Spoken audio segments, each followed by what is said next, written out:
price you pay for being open-minded, genuinely open-minded, is being misunderstood. I think that comes from the convolution of morality and open-mindedness. I think that morality and open-mindedness have to exist as separate metrics, because open-mindedness is, for example, one time I had met a stranger who had just gotten out of jail, and I gave up an hour of my time just to sit with him and really listen and understand his perspective. Do I think that what he did was morally good or bad? Obviously not. He 100%, 110% deserved to go to jail. I won't divulge what he did or anything like that, but for the record, I don't condone you trying this at home. I don't condone you doing this. The context was I was in a very safe public space, and there was just no way he would have intent to hurt me given the context of how we met. So that's that's one thing. But it just goes to show, like, that situation, right? Do I morally agree with him? No. Can I still be open-minded enough to listen to him, to genuinely understand his perspective and his background? Is it justified still what he did, even given all of the circumstances that led him to that point, to be so in his shadow to do that? No, there is no excuse. But the open-mindedness is a different thing. When you zoom out enough, morality doesn't exist, right?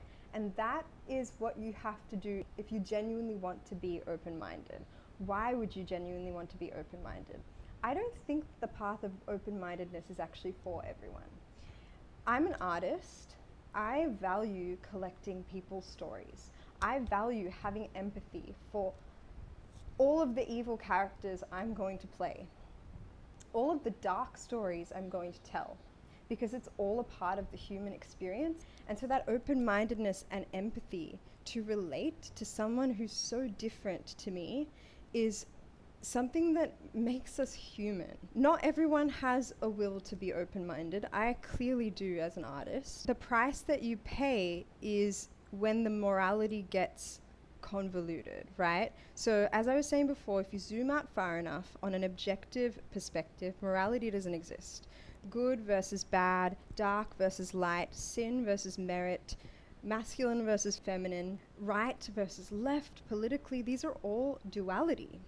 We live in a duality matrix, and to transcend the matrix of 3D, which is duality, you have to zoom out enough to see that reality and the truth doesn't exist in the black and white, but actually in the gray in between. It exists in the nuance. And of course, when you zoom further in, yes, I think that's when morality does exist, when it's on a personal level, right? So say someone abused me, right? That is wrong for me. It's right for them, but it's wrong for me. Maybe it ends up being wrong for them. But right or wrong is very clear. But the further you zoom out, the less clear it becomes, and that's usually where objective truth lies, right? The price that you pay in order to see that truth is being misunderstood, because not everyone has the capacity to zoom out or the will to zoom out that much. Nor should they, actually. But I think that I don't care to be right or wrong. I think I care to be open-minded. And sometimes that won't resonate well with people because it hits up against their ego. It hits up against their zoomed-in perspective of morality. But I see things really big and objective, and I have the capacity to zoom in and out. But that's the path that I want to walk, and I know so many artists and so many divergent thinkers feel the same way. And I just want to encourage open-mindedness in a world where it's become so divisive, especially politically. It's important to exercise listening to one another. It's important to genuinely understand someone else's perspective, because it brings us back to what it means to be human. That will win and conquer all. You don't have to be my level of sit down with a criminal kind of open-minded, but you have to employ at least a little bit, because I think that the world has gotten so toxic that we're ready to cancel each other and not see nuance and not see each other as the reflections of ourselves that we are. What I'll say is we need open-mindedness, and we need to understand different perspectives because it helps refine our sense of truth. It is Michelangelo carving out, chipping away through marble to reveal the statue of David. It is Socrates approaching a question through every single angle and perspective possible in this relentless questioning to find the truth.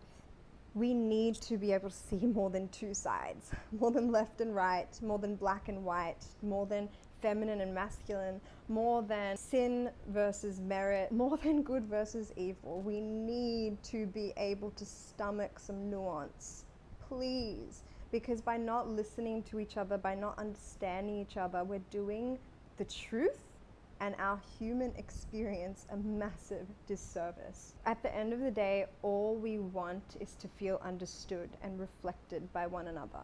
This reality is just a sea of mirrors. It is the infinite ocean of consciousness, and we just want to look into that ocean and see our reflection. That's it. That's all we want deep down. Anything that motivates anyone, right, is that feeling. Anything that motivates people to pursue a career, to cut people down in order to get there, to have a family, to pursue connection, to, like, everything is about that feeling of being reflected on this soul essence level. And the only way we can do it is by reflecting it back to each other.